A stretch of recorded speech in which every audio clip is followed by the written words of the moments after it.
বন্ধ করে দেওয়া হয়েছে হরমুজ প্রণালী। ইরানের উপর যখনই কোনো বড় ধরনের আঘাত আসে, বারবারই ইরান হুমকি দিয়েছিল, আমরা হরমুজ প্রণালী বন্ধ করে দেব। এই ভয়ে এতদিন আমেরিকা এবং পশ্চিমারা কিন্তু কোনো সময় কঠোর পদক্ষেপ নেয় নাই। এই জন্য হরমুজ প্রণালীর আশেপাশে অনেক মার্কিন ঘাঁটি কিন্তু স্থাপন করেছে আমেরিকা আর ওই পশ্চিমারা।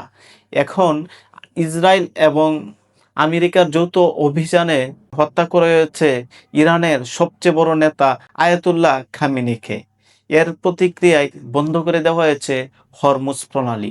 হরমুজ প্রণালী এতই গুরুত্বপূর্ণ যে বিশ্বের প্রায় 20% তেল এদিক দিয়ে রপ্তানি হয়। বিশেষ করে আরব দেশগুলার তেলগুলো এই পথ দিয়েই বিশ্ববাজারে পৌঁছে। সেটা বন্ধ করে দেওয়ার ফলে বিশ্ব অর্থনীতিতে মারাত্মক একটা চাপ পড়বে। বিশেষ করে ডলারের দাম যেমন বাড়বে, জ্বালানি তেলের দাম হয়তো একদিনেই 50% বেড়ে যেতে পারে। হরমুজ প্রণালী বন্ধ করে দেওয়াটা কি ঠিক হবে? আপনার মতামত কি? কমেন্ট করে জানান।